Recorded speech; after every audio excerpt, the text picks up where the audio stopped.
This is Identity at the Center.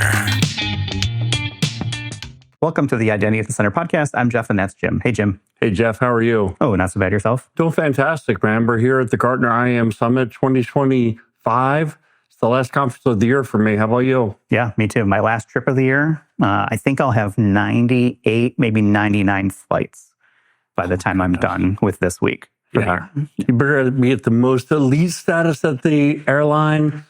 Well, I'll tell you, diamond status with Delta does not absolve you of poor visibility at the Atlanta airport yesterday. So this is Sunday before Gartner kind of officially kicks off today.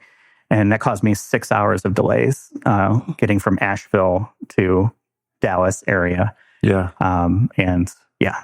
That's the bad time of like flying this time of year. But what's really great, like we're here now. I wanted to thank a couple organizations. One is Gartner for setting us up with this awesome room. I wanted to thank RSM for getting us out here and kind of always supporting the podcast. And by the way, I think a lot of people don't realize that's our day job, is that we do consulting during the day. The podcast is not a full-time job for us. So thank you to RSM. And then thank you to you too, Jeff. I mean, I know you're not an organization unto yourself. I am. Oh, sometimes I wonder if you think you are, but no.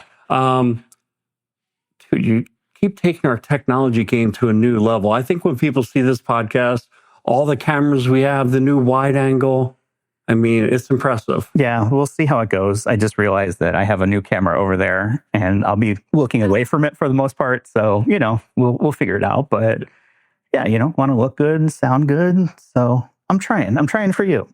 Yeah, I think everyone's grateful. But we're going to knock out 3 episodes while we're here. And I think we can probably get jumped into the first one here. Yeah. Why don't we go ahead and introduce our guest, Sarah Clark. She's been with us before. She's joining us. She's with Hopae now. I had to ask her how to pronounce that, just to make sure I get it right. But welcome back to the show, Sarah, because this is your second time here. Yeah, no, it's a pleasure to be here. And there are a lot of cameras here, so feeling a little nervous, but... It's just a conversation about identity amongst old friends. That's it. Exactly. So you were with us a couple years ago at the Authenticate conference in 2022. Yeah. That was episode 179. So I'm not going to make you go back and like give us your IAM origin story, because we've already covered that. Go back and check that out. But tell us a little bit about, so it's been 3 years, I guess, at this point. Yeah. What have you been up to since then? And tell me a little bit more about Hopae, because it's a name that I've heard before, but I'm not sure if we're familiar about it, especially here in the US. Yeah. So in 2022, when I was last on the show, I was leading something called the ID network at MasterCard, all about ensuring that digital ID credentials could be shared globally, seamlessly, with assurance and all the good stuff. So that was amazing. However, MasterCard decided to no longer pursue building a new network. So I ended up leaving in 2024. And, you know, of course, that decision was a bit disappointing. You know, I was very enthusiastic about the business, as was the team. So I decided to take a little bit of time off to decompress and figure out my next steps. Well, a little time off turned into a year off. And I spent the year buying Rainforest in Costa Rica for the sole purpose of preservation. So that, of course, took quite a bit longer than I anticipated, and I got pretty deep in that. And I ended up becoming very passionate about saving dogs from the shelters in Southern California. And I'd just like to say, please adopt, don't shop. So did that for a while, tried to help the situation by developing an AI agent, and sort of a long story. But I got sidetracked with some passion projects. Really enjoyed the time. After a year, I decided I'm ready to jump back in. And Hopae actually found me. And the vision at Hopae is very similar to what we were seeking to do at MasterCard. So Hopae is building the digital identity infrastructure of the future. And at a high level, there's 2 main parts to that. The first is something called Hopae Connect. And Hopae Connect is all about connecting the world's government-issued digital IDs to be used seamlessly by the private sector. So we enable identity verification companies, authentication platforms, as well as enterprises to access government-issued digital IDs as well as government-issued credentials. So all about making that seamless, easy, providing the network, providing the one line of code type approach to get to all of those. The second part of our focus is enablement of issuance. So working with governments that are launching digital IDs so that they can have the wallet and the infrastructure to be able to issue those to their citizens, as well as private enterprises that can benefit from having a wallet to issue their own credentials because maybe they're solving for data silos, maybe they're solving for having subsidiaries and user journeys that span multiple things. So Hopae Connect, the global eID hub, and the Hopae wallet, all about enabling issuance. So that's what we're up to. I joined as Chief Product Officer and GM of North America. And I'm just super excited to be continuing my work on that vision because I really do believe it is the unlocking mechanism to a more secure future with a lot less fraud. That's really cool. And I'm really interested to understand what the governments are doing with the digital identity, digital credentials. I'm just wondering, what is the problem that governments are trying to solve with those identities, those digital identities? Yeah, so at this point, there are, let's see, I have a little cheat sheet, 186 out of 198 countries are moving forward with government-issued digital IDs. And I'm going to shorthand that to eIDs because that's a lot to keep saying. So 186 governments moving forward with eID programs. So that is 94% of all countries on Earth, which I think is just absolutely amazing. Some of them are released, some of them are in progress. So they're all at different stages, but huge adoption. So before COVID, this was definitely becoming a hot topic. There was awareness that having a sound digital ID infrastructure could help uplift economic metrics for a country, lift GDP, allow for easier access to financial services, allow for inclusion, that type of thing. COVID hit. And of course, many governments were slammed with the same problem, right? Lockdown and standing in line to access government services did not mix. They were the polar opposites of each other. So a lot of acceleration happened to solve for access to government services through digital channels. And, we certainly saw that here in the US with, inability to get unemployment benefits because of that friction. And that happened everywhere. So there was a lot of acceleration driven by the problems with government services during COVID. And at that time, there was a bit of debate, would governments open these eIDs to the private sector? How would they do it? I would say now that debate is over. And in general, all governments see the benefit of enabling the private sector with government-issued eIDs. So why is this valuable to the private sector? It is an unlocking mechanism to solving for just absolutely egregious fraud levels that we're seeing right now. So if you think about any private sector company that's regulated, they have to do KYC, financial services, gambling, other regulated sectors. Beyond that, you have, sharing economy, marketplaces that may not be regulated like payments and financial services, but they also need trust, which means they need identity verification. The current state of identity verification generally is you capture a photo of a physical ID document, you pair that, with a selfie, and that's sort of the process that people go through. The physical ID document photo is analyzed by algorithms that try to figure out if it looks authentic. And, that's probabilistic in the end. AI, as everybody knows, has accelerated, and it's very easy to create, a very good fake ID document. So basically that method has been, breached. It's vulnerable to AI. So that's just no longer reliable anymore. Deep fakes, all the different things that are happening. Juniper Research recently did a study or a research report where they predict that fraud just within financial services, identity fraud, is going to surge to 59 billion in the next few years. Like, this is a huge problem. And the existing method of capturing physical documents, even layering that with risk signals, it's no longer good enough. So I've been talking about this for years. The reality is finally coming. The private sector, to reduce this fraud, needs to connect to the root of trust, which are the government-issued digital IDs. And that's the horizon that we're entering. So that's great for fraud. It's also great for user experience. Yeah, and so you mentioned, I think, a few different benefits, right? There's the fraud reduction part, which you hit pretty heavy there at the end. But you also talked about security, efficiency, inclusion.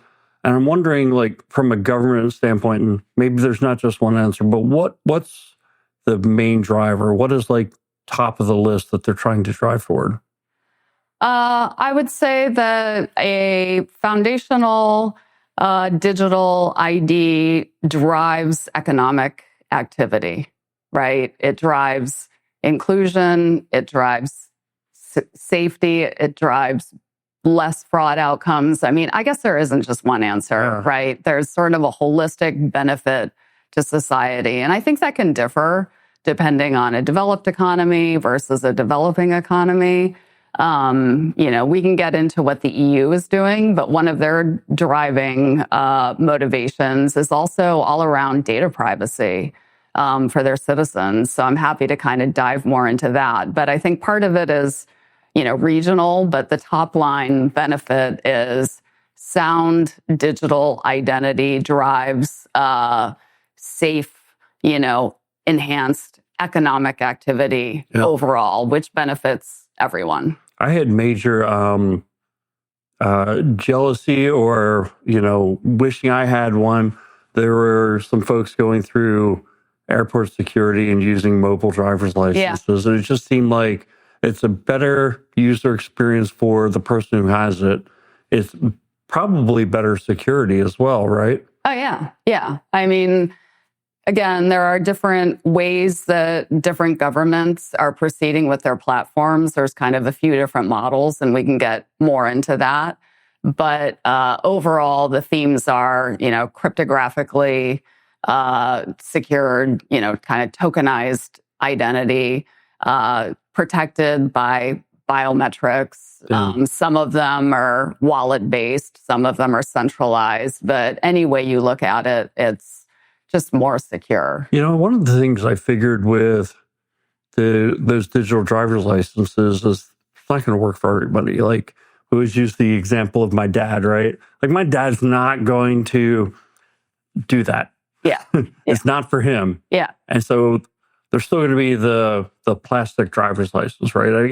Yeah. So the digital identity, or what we call them, eIDs, that's not going to be an overnight light switch, right? There's still going to have to be the physical world version for people. So I'm wondering, like, what is that adoption curve typically like? Well, again, I think that is varying from country to country. So, maybe I can start with some countries that have seen tremendous adoption. And adoption is fueled by acceptance or where you can use it, right? So you're talking about mobile driver's licenses as an example you've observed through airports. In the US, that's pretty much one of the only use cases that's available at this point in time. So some people that have heard of it are going to use it, but it's not super compelling because where else can you use it? Am I going to bother, or just is Doing there all that just for a big enough checking the difference between TSA, whipping right? out my license versus my phone? So the adoption curve here is, starting off a little like not, shooting up into the right quite yet. I think that's going to change, and we can talk more about that. Other parts of the world, there's been more enablement and more ways that it's accepted throughout the country. So some places that have huge adoption right now would include the Philippines. So they recently announced that 80% of their population of 117 million have their national digital ID and are using it for different things within their country. I think most people are familiar with India having Aadhaar as their digital ID platform. So they've effectively onboarded, all of the adults in their population of 1.4 billion. So a staggering number. And they've measured metrics that show benefits in terms of financial inclusion and other things. They're continuing to modernize or evolve, maybe I should say, to make their ID available as a wallet now on someone's phone. They have something called a DigiLocker. So it's not just about your foundational digital ID credential. It's also about other things the government issues to you that can be important for enhanced user journeys. So imagine signing up for a loan and you can have, proof of the various things that you need that go beyond your foundational ID. That's all there for their citizens, and obviously widely adopted because it's used for a lot of things right now in India. We have Brazil, I think, is a really interesting case where 50% of the population has a driver's license. So they don't have quite as many drivers as a percentage as the US, but those are all in a digital form. And they just announced a very sweeping program to create a centralized multimodal digital ID where they plan to have 100% effectively of their population onboarded across the next 5 years. So these are examples of governments that are really solving for both adoption and enablement of use cases within their country, and that's why they're getting high adoption rates. I just think it's like, I think a lot of the technology, we have Silicon Valley in the US, and our adoption is relatively poor compared to these countries. So just an observation that I think is worth noting. And out of curiosity, like adoption rates, I would think that age is a major factor, demographics, especially you mentioned financial ability, because you do need a smartphone for this to work, right? Well, it depends on the model. So yes, if the approach is to enable with a wallet type container for a verifiable credential that would be used from a smartphone, but some of these countries that have less penetration of smartphones are using approaches that, may not be as dependent, on a phone. So it kind of depends on if it's a centralized model versus a decentralized model. So there are different factors. And if you look at the more decentralized or smartphone type models, I would point to, the US and the EU, especially as an example of that. And, I talked about a bunch of other countries, but the EU is really kind of the shining star, at least in my view, that's sort of leading the charge to the most kind of well-formed program with the most regulatory kind of teeth, right? That's, I'm a person that cares deeply about transforming the internet to be privacy preserving. So their approach is very in line with those ideals. So I'm really excited about what the EU is doing. And when you talk about adoption, I think we're going to see adoption very, very quickly in the EU. In fact, they're predicting that 80% of their citizens will not only have a digital ID or an eID wallet, they will be, using it within the next several years. So they're expecting a very steep adoption curve, but they also have a lot of,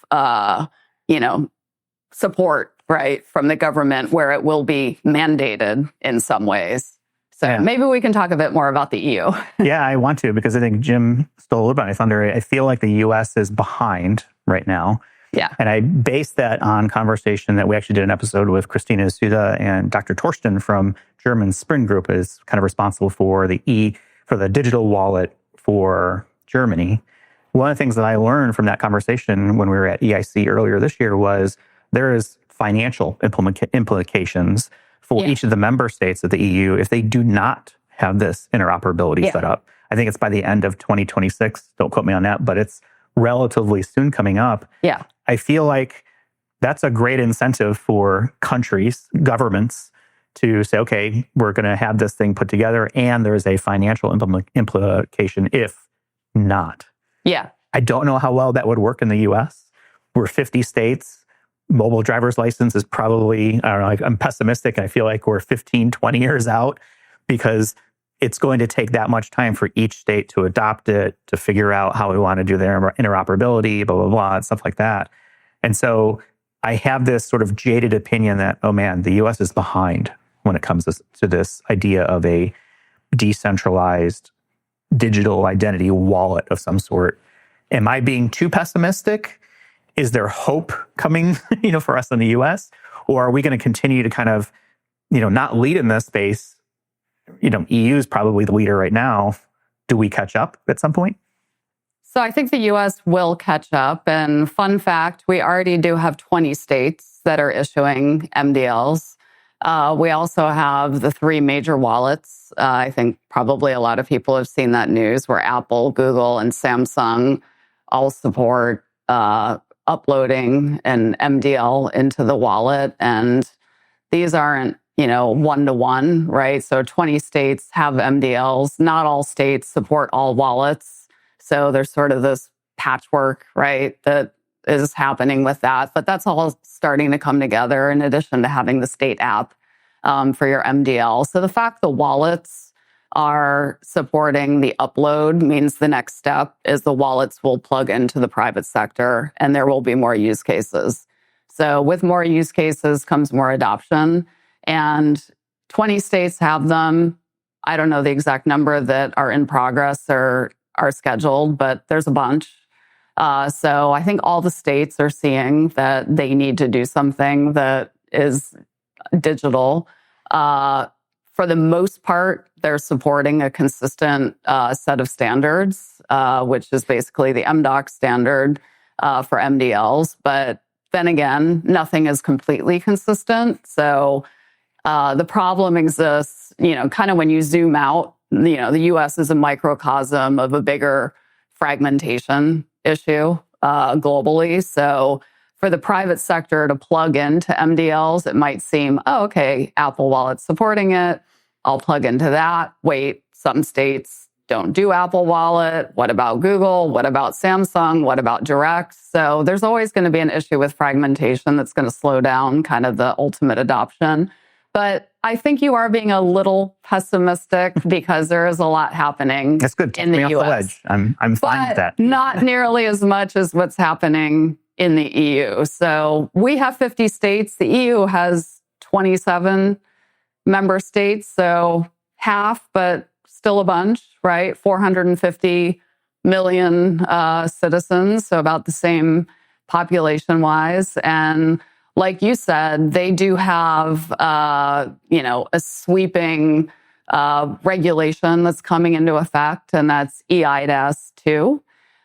So by the end of 2026, each member state must make available at least one ID wallet to their citizens. And by the end of 2027, it is mandated that regulated entities, as well as VLOPs, which is very large online platforms, VLOPs, I guess. VLOPs. That is a weird. sexy name. Yeah. Are you a VLOP? You must plug in. But they must support the EU digital identity wallet for identity verification as well as customer authentication flows. And I believe it says as the first choice. So 2026, every citizen needs to have access to a wallet, at least one in each member state. So the word at least means some member states are going to have more than one. So there's going to be a bunch of choices out there. And then every regulated entity and VLOP need to plug in, make it available for identity verification, authentication as the first choice by the end of 2027. So if you're an IDV company, if you're a regulated entity, if you're a VLOP, the time to start looking into this is now because this is mandated by their regulations. So they are pushing acceptance along with the issuance side. And it's just amazing because these are digital identity wallets. They're privacy preserving. The individual gives consent to data sharing. There's so many elements in here that is just like a good model. And I talked about Brazil. I talked about a couple different places. I know South Korea has done a lot of work with digital identity. A lot of countries are looking at this as the template for how they should evolve or introduce their systems to their citizens. And I think that's tremendously good news. I got to imagine there's a balance of, citizen demand and government required use cases. I think of that identity verification process and with the eIDs really enabling those processes to be more efficient and better. Yeah. And that seems to be the transition where it's actually a government service that enterprises can leverage these technological improvements. Am I zeroing in? Is that kind of that linkage? I'm not sure I completely understood your point. Yeah. So my point Welcome was to my world. no. You kind of talked about the identity verification piece in the beginning, and it's like, yes, those are the mechanics, but it seems to me the verifiable credentials and this transition to eIDs kind of greases the tracks for that. For the identity verification? Yeah. Yeah. I mean, so the eIDs and the verifiable credentials transform the consumer or the individual's experience from, a hassle to one click. So I don't know if your average person has intrinsic demand for this, right? Like a lot of people aren't walking around saying, I wish I had an identity wallet. However, the average person knows that signing up for things can be a pain. They know that they don't enjoy password resets and text messages and, all this stuff. And they know that fraud is rising. Yeah. So they want solutions to that. Those are their kind of jobs to be done, right? To use product lingo.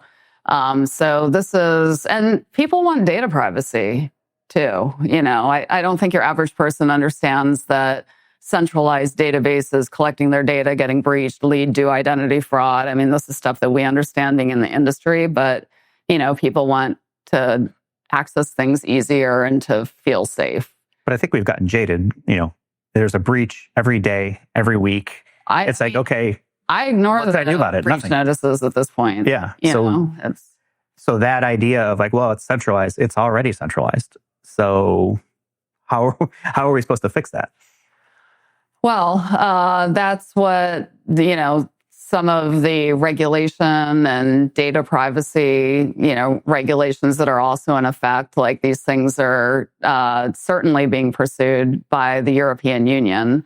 And fixing it's not going to be overnight, right? But this is the whole kind of philosophy, right, behind Web3 and decentralized approaches. I mean, just even beyond the identity fraud, we are all giving our data to centralized places to then monetize our data instead of we benefit and monetize our own data. So if you think more broadly just about all of that, that's flipping, the script. So this is a microcosm of that. So you share only the data that is needed to be shared. And, there is liability and risk for organizations to be storing too much personal data, especially as the regulators catch up and there begin to be penalties for, breaches and other, liability, right, for allowing data to be misused or breached. So there's a lot of work to be done, right, to completely solve what you're talking about. However, this is a significant step in the right direction. So that's all coming. That's going to be in place. It's going to be mandated by the end of 2027. However, it sounds great on the surface, right? Private sector is going to benefit by also having less fraud and offering better user experiences. However, there are 27 member states, even though the overall framework is consistent.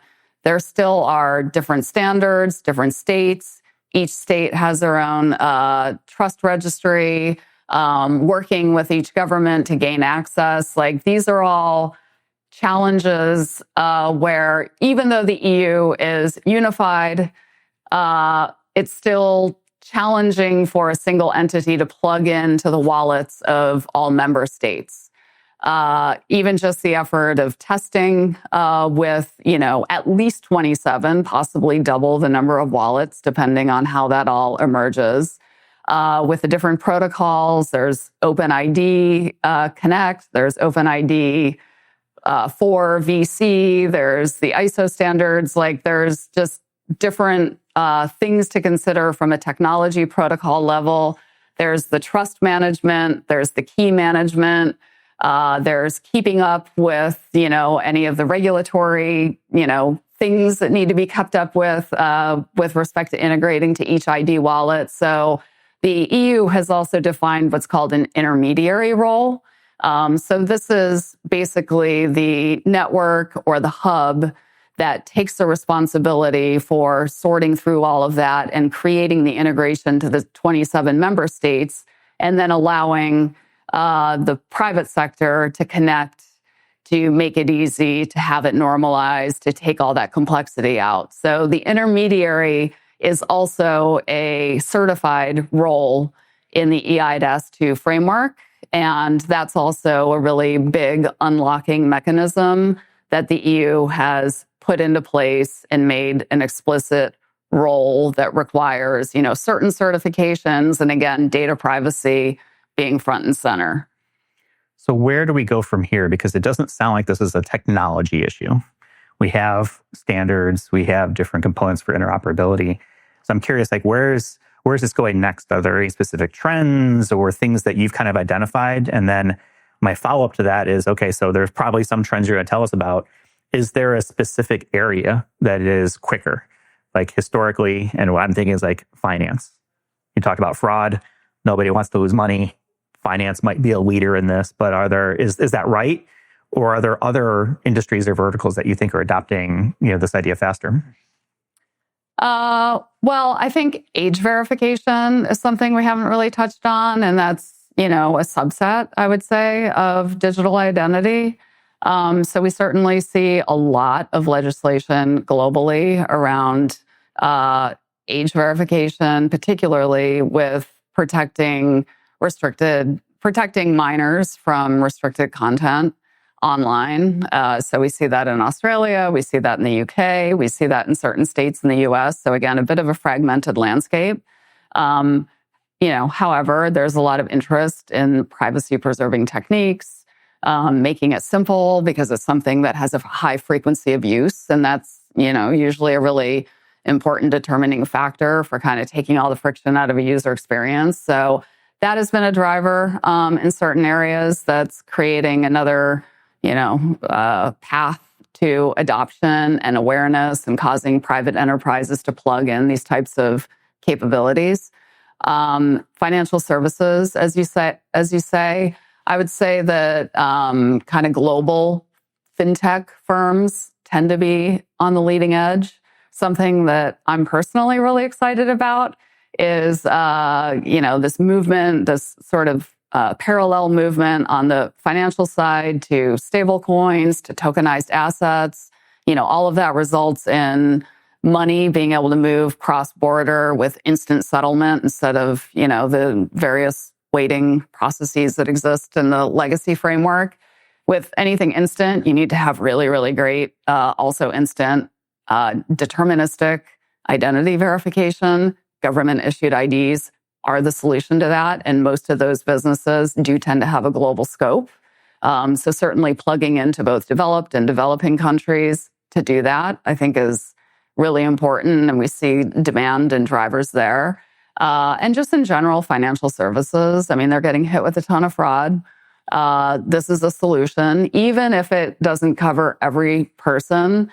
As the coverage begins to take place, if you can start solving for it, start plugging it into the user journey, start experimenting with it, measure the different outcomes, we're starting to see that momentum now. I've personally seen a huge interest, even though it's still pretty nascent, but financial services, fintech, marketplaces, social media, sharing economy, they all want to plug in to mobile driver's licenses.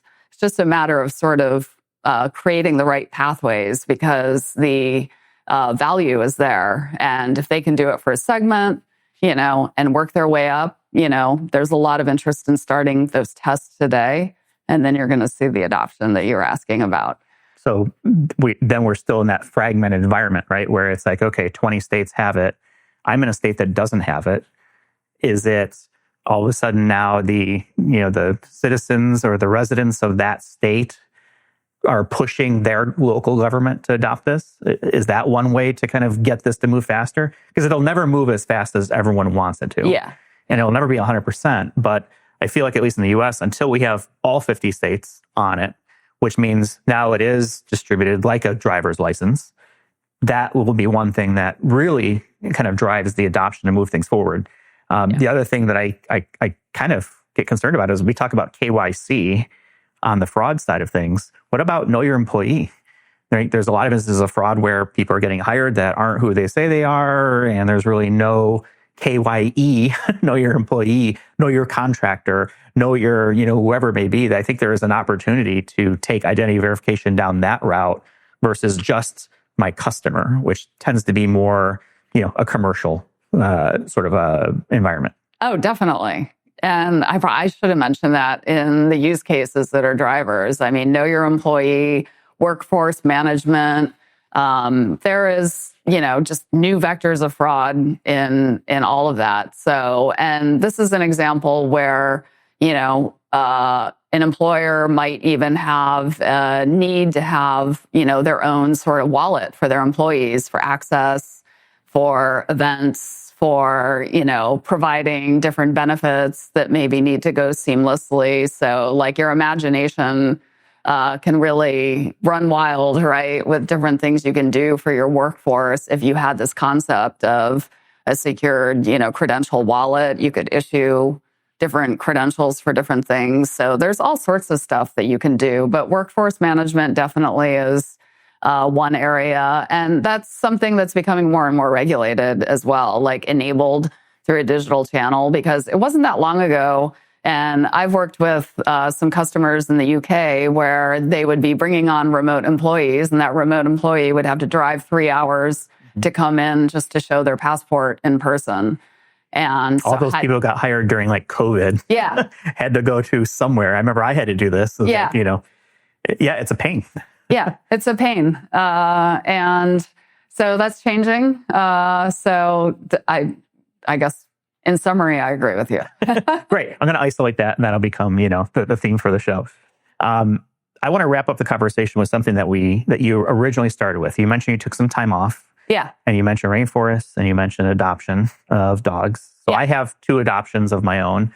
Probably going to be adopting another one here when I get back. Oh. I want to hear about your dogs, and tell me a little bit more about that, because I'm with you. Don't shop, right? Yeah. And they are such a big part of our family now. So I want to pivot to dog talk. Okay. Dogs at the center. Talk about dogs all day. Tell me about how many dogs do you have? Give me some insight into what's happening. I personally have 3 dogs. I have a German Shepherd, and I have 2 pit bull husky mixes. So that's a loud house. Huh? That's a loud house. It's there. Well, coyotes like to visit my house and they howl to my dogs, and then my dogs howl back at them. The pit bull huskies do. They're all high energy dogs. So I got to say, they keep me in shape. They're all rescues. And the third one I rescued during my time off, and I went up to the shelter in LA, and I learned more about the situation where there's just a record number being surrendered. And I decided that I had to do something about it. So I started working with the volunteers and the rescue organizations, and I started specifically looking at how to facilitate out-of-state adoptions, because we have a really bad situation here in California with just the shelters are at like 200% capacity. And most of the dogs in there are just wonderful pets. All 3 of my rescues are the best dogs ever.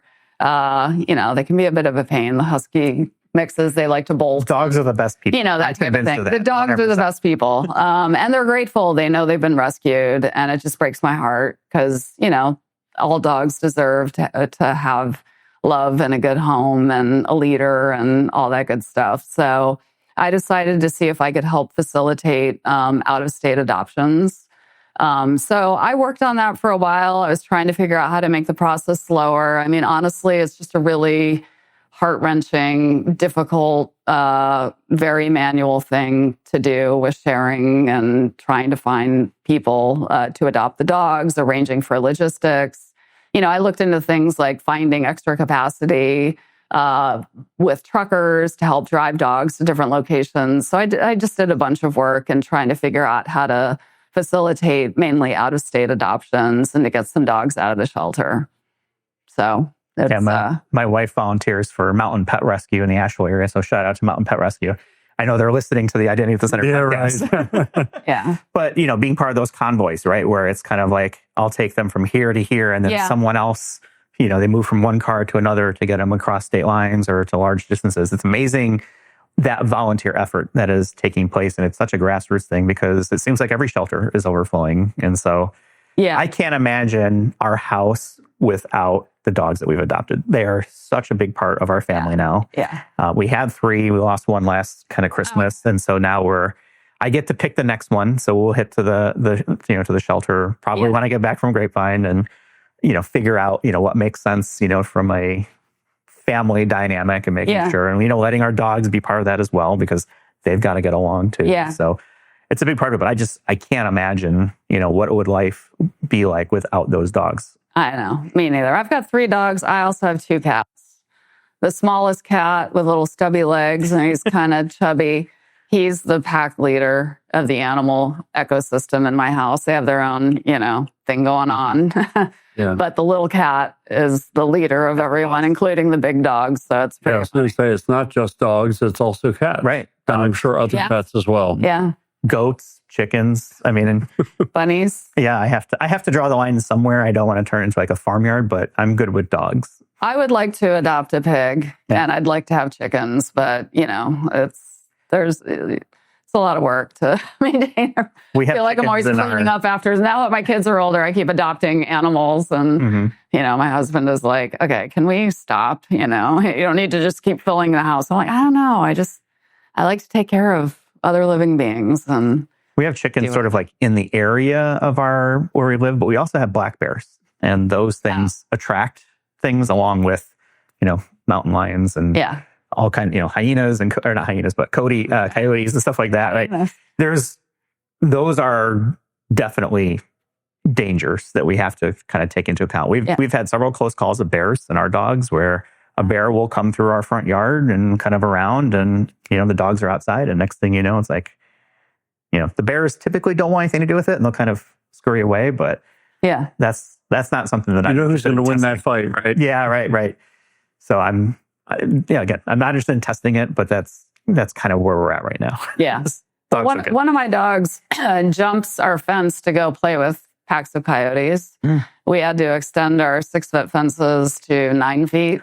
And she managed to launch off a boulder in our backyard. And actually, I was like standing out there and I saw her do it. And she launched over a 9-foot fence to go play with the coyotes. I was like, all right, I give up. Can't stop attainment. It's just like, it is what it is. I appreciate you taking time with us. It's been a while since we got a chance to talk, so it's kind of good to reconnect. And Thank you. I feel like there's so much hope here that we can be glomming onto, and I'm going to try to be more positive to try and get there. But I want it to go faster. Like decentralized identities, digital wallets, sounds great. Yeah. But get me there faster. That's my plea, to the people who are listening that actually can make those happen. But get there faster. Yeah. Yeah. I couldn't agree more. Big benefits. But, the acceleration curve has really just steepened in the last couple of years. So it's going to keep going faster. I know it. Okay. We'll go ahead and wrap it up. Jim, anything else? No, sounds great. Okay. All right. We'll go ahead and leave it there for this week. Thanks, everybody, for watching and or listening. You can find us on the web, idacpodcast.com. Let's see, idacpodcast.tv, the YouTube. Like, subscribe. That helps us get great guests like Sarah to join us. And so thanks, everyone, for watching or listening. And we'll talk with everyone in the next one. You've been listening to Identity at the Center. We hope you've enjoyed the show. Make sure to like, rate, and review. And we'll be back soon. But in the meantime, hit the website at identityatthecenter.com. See you next time on Identity at the Center.